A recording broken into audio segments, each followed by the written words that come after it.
At exactly 2200 hours on April 7, 2026, the most dangerous countdown in modern naval history reached its final seconds. Somewhere above the Persian Gulf, a flight of B-2 Spirit stealth bombers, invisible to every radar system Iran had left, circled in holding patterns. Their weapons bays were loaded. Their targeting coordinates were locked. And the man in the White House had just told the world that unless a 21-mile-wide strip of water was reopened by midnight, quote, "a whole civilization will die tonight." For 38 days, the Strait of Hormuz, the jugular vein of the global economy, had been functionally closed. 20% of the world's daily oil supply strangled. Brent crude at $126 a barrel, the largest disruption to energy markets since the 1970s oil shock. And at the center of it all, the Islamic Revolutionary Guard Corps Navy, its surface fleet destroyed, its commanders hunted, its missile depots burning, had somehow, impossibly, refused to yield. What happened in those final 72 hours was not a triumph of diplomacy. It was the culmination of a precisely engineered campaign of asymmetric pressure, covert decapitation operations, and technological dominance that left Iran's military establishment with exactly one choice: open the strait or cease to exist as a functioning state.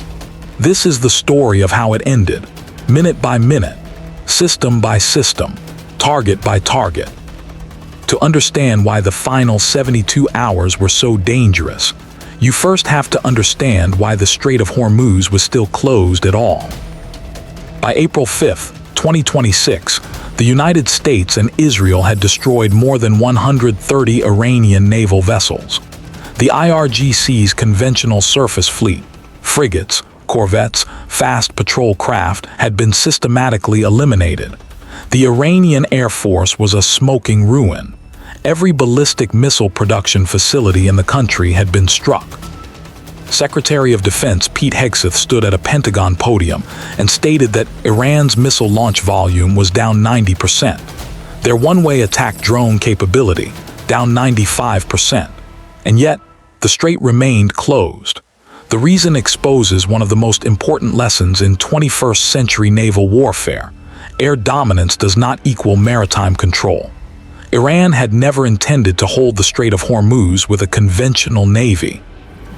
They had spent a decade building something far more insidious, what analysts at the Foreign Policy Research Institute would later call an anti-navy.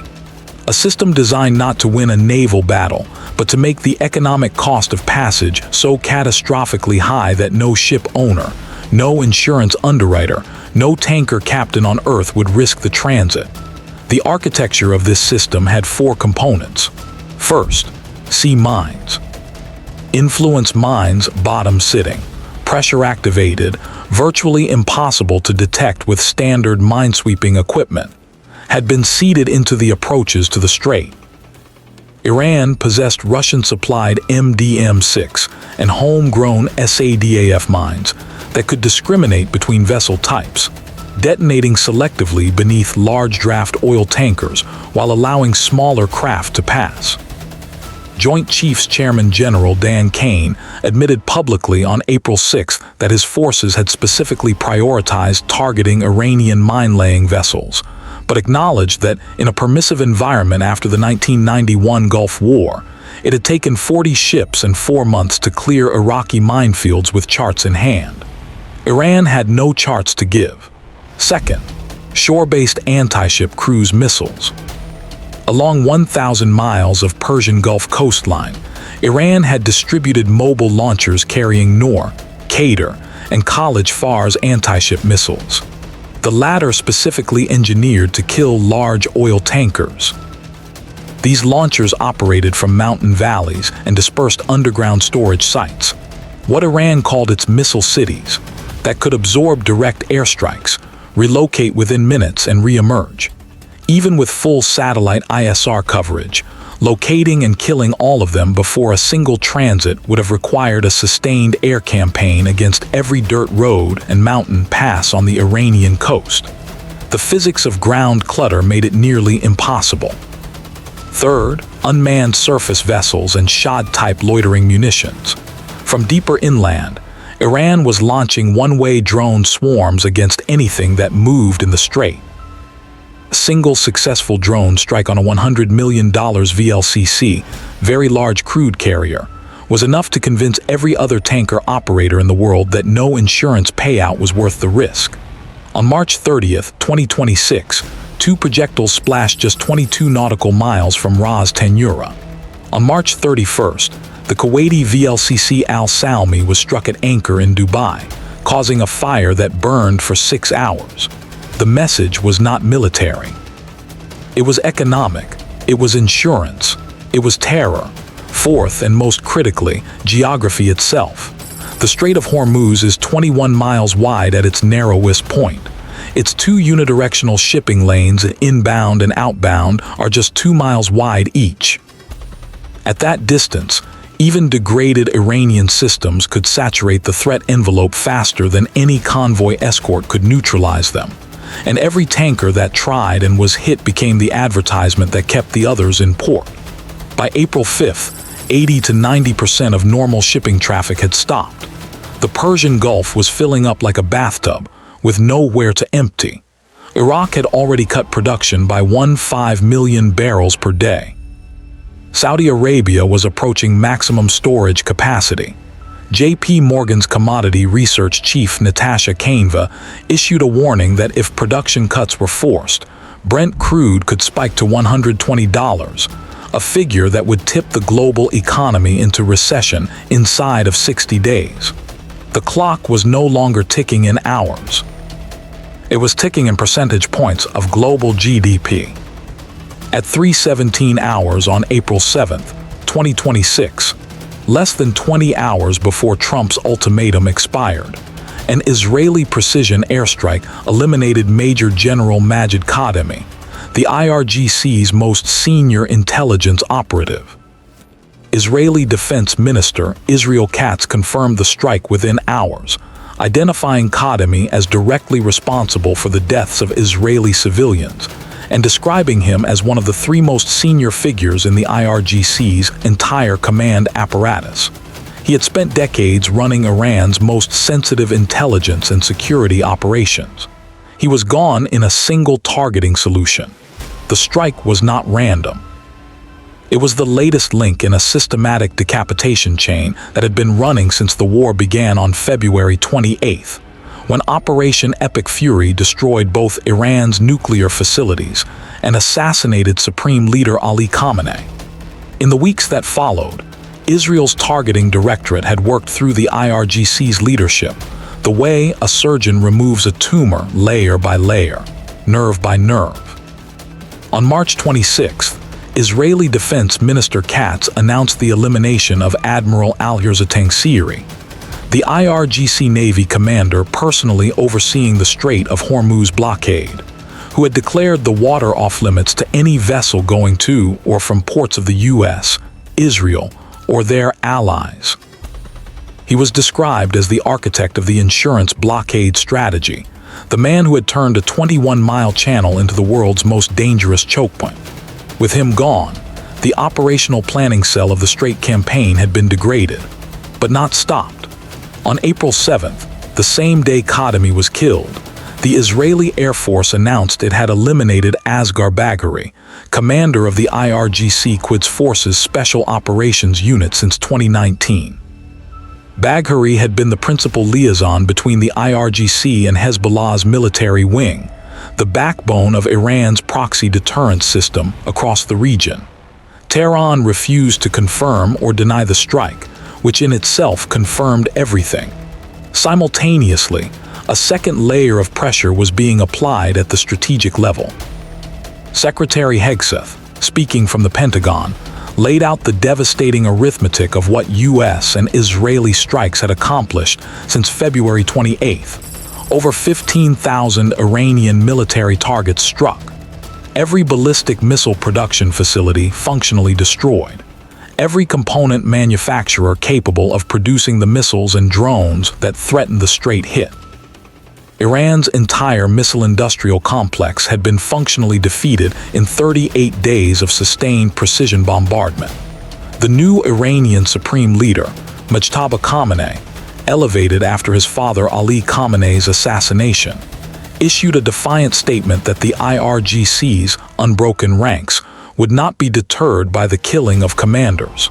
But the operational reality told a different story.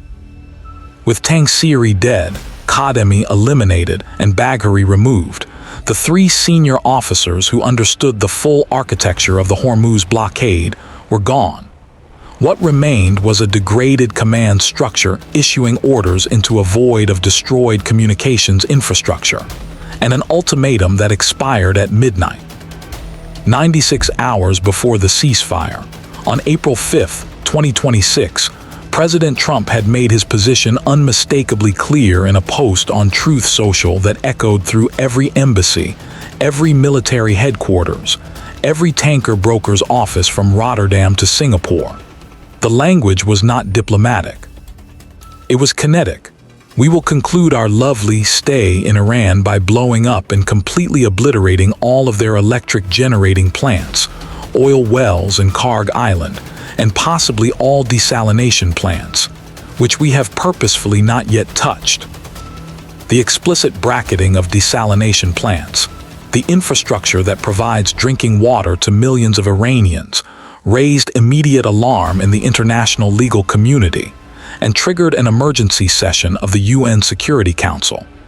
UN Secretary-General Antonio Guterres, who had already warned the world was on the edge of a wider war, condemned the targeting of civilian infrastructure. But the military logic was brutal and clear. Iran's survival as a functioning modern state, its ability to provide water, electricity, and fuel to its population, had just been placed on the targeting list. The stakes had been elevated from a military campaign to an existential ultimatum. Iran's response was not capitulation, at least not immediately. Tehran doubled down, threatening to permanently close the strait and strike desalination, energy, and water infrastructure across the Gulf states in retaliation for any strikes on Iranian power plants. Gulf Cooperation Council Secretary-General Jassim al-Budawi informed the UN Security Council that Iranian attacks had already targeted airports, oil facilities, residential areas, fuel depots, and diplomatic missions across Bahrain, Kuwait, Oman, Qatar, Saudi Arabia, the UAE, and Jordan. The GCC states sitting between a belligerent Iran and an increasingly unpredictable American president were being squeezed from both sides. On April 6th, 40 hours before the deadline, Trump postponed the strikes against Iranian power plants by 5 days. The reason given: ongoing negotiations. Iran denied those negotiations were happening. The contradiction in those two statements, one side saying talks were active, the other side calling the American president deceitful, defined the bizarre, dangerous information environment in which the final countdown played out. An Iranian security source told international media that Trump's escalating language reflects a loss of control over managing the war. That Trump's operation against a military target in southern Isfahan had been a strategic failure. Whether or not that assessment was accurate, the military posture was unambiguous. The USS Gerald R. Ford Carrier Strike Group, operating in the Arabian Sea, had its air wing on rotating alert. F-A-18EF Super Hornets with anti-radiation missiles for SCAD, suppression of enemy air defenses, were cycling through continuous combat air patrols above the strait approaches. Thunderbolt II close air support aircraft, redeployed specifically to engage Iranian fast-attack watercraft, were operating from regional bases. Their 30 GAU-8 Avenger rotary cannons, uniquely suited to destroying the swarm boats that Iran used to enforce the blockade at close quarters.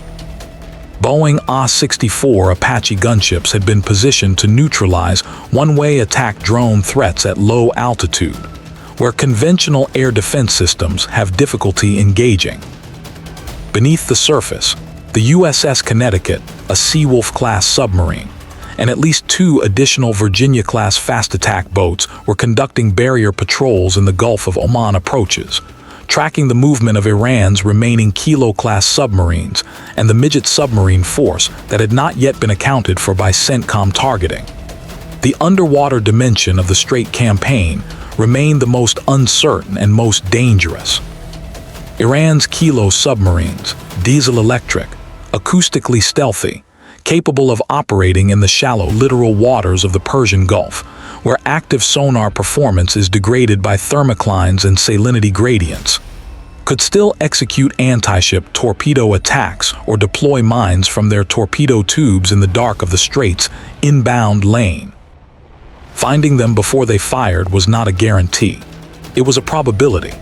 The entire surface and subsurface picture was being managed through the Link 16 tactical data network, with E-2D Hawkeye advanced airborne early warning aircraft providing the overarching tactical air picture from 25,000 feet, and the MQ-4C Triton broad area maritime surveillance drone maintaining continuous ISR coverage of the Strait's surface in all weather conditions. Every vessel that moved, Iranian fast attack craft, fishing dhows, tankers, IRGC Navy remnants, was tracked, classified, and tagged with a targeting solution within seconds of identification. Buried beneath the geopolitical headlines of the final ceasefire week was a story that had, in many ways, been the most dangerous single moment of the entire conflict. In the days before the ceasefire, a Special Operations Forces rescue mission had successfully recovered 2 F-15E Strike Eagle aviators who had been shot down over Iranian territory during Operation Epic Fury's deep strike phase. The Small Wars Journal's April 6 SOF Weekly Brief confirmed the rescue as the top priority operation of the preceding week, reflecting the extraordinary level of command attention and risk that had been accepted to bring those aviators home. The details of the recovery mission remain classified, but its strategic implications were not. The shoot-down and the subsequent recovery operation that penetrated sovereign Iranian territory to extract 2 American military personnel had placed the conflict at an inflection point. The recovery had succeeded, but it had also demonstrated that Iranian air defense systems, though severely degraded, retained enough residual capability to threaten U.S. aircraft operating in certain corridors. The kill chain that brought down those F-15Es had used a mobile surface-to-air missile battery that had survived the initial 38-day air campaign. That single surviving battery had changed the targeting picture and forced a recalculation in the CENTCOM operational planning process. It also changed the domestic political calculus in Washington. 2 American aviators in Iranian hands would have fundamentally altered the public and congressional appetite for continued military operations.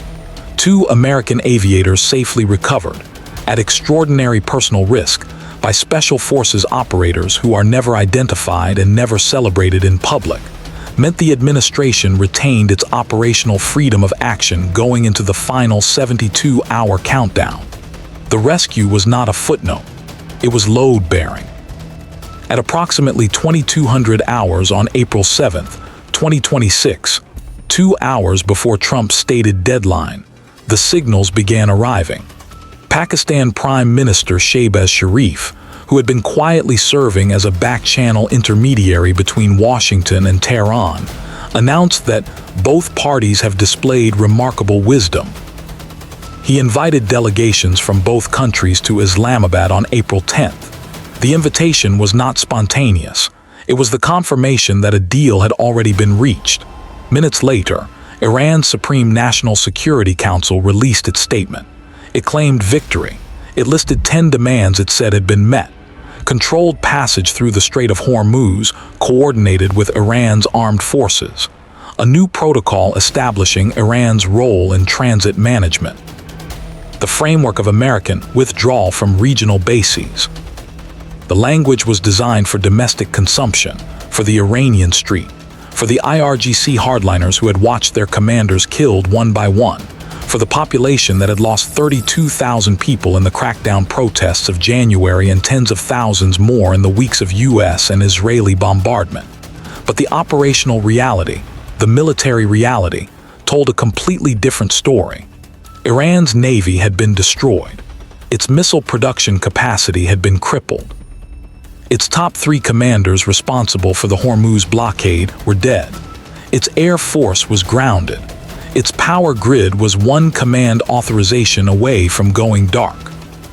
The supreme leader who had ordered the closure of the strait was buried in an unmarked location, killed in an Israeli airstrike on his compound on February 28th, and the B-2s were still circling. The White House press secretary Karoline Leavitt said it plainly. President Trump's powerful military got Iran to agree to reopening the Strait of Hormuz. No ambiguity, no diplomatic language. The strait was open, and America had made it happen. At 0 hours on April 8, 2026, local time in the Middle East, the ceasefire took effect. Hezbollah announced it had halted attacks on Israel. Iranian state media confirmed the agreement. A 2-week window had been opened. Negotiations would continue in Islamabad. Somewhere in the Arabian Sea, the B-2s banked onto a heading for home. And in the control rooms of tanker companies from Tokyo to Rotterdam, the first transit requests began to be filed. What the 38-day Strait of Hormuz crisis revealed about the nature of modern naval warfare is something no war college simulation had fully captured. Iran demonstrated that a state whose conventional military has been functionally destroyed can still hold the global economy hostage through asymmetric maritime denial, through mines, mobile missiles, and the manipulation of insurance markets. The geography of a 21-mile-wide chokepoint is not a military asset. It is a weapon of economic coercion that requires no fleet, no air force, and no satellite. It requires only the credible threat that the next tanker through might be the last one that floats. The United States countered that strategy not by sweeping the minefield. It lacks the mine countermeasures capacity to do so, but by simultaneously destroying the human architecture that maintained the blockade. Tangsiri gone, Khatami gone, Bagheri gone. The IRGC's intelligence directorate blinded, the missile production complex dismantled, and an ultimatum so credible, so overwhelming in its implication, that the calculus of continued resistance simply broke down. What remains unresolved, and what every naval strategist from Beijing to Moscow is now studying in real time, is the question of permanence. The ceasefire is 2 weeks. Iran's stated terms include a new legal regime for the strait that embeds Iranian control over who transits and who does not. That demand is a fundamental challenge to the principle of freedom of navigation that the entire rules-based international order is built upon. Secretary of State Marco Rubio said it explicitly. The Iranians are threatening that they will set up some permanent system in the Straits of Hormuz where they get to decide who goes through international waterways. That will never be allowed to happen.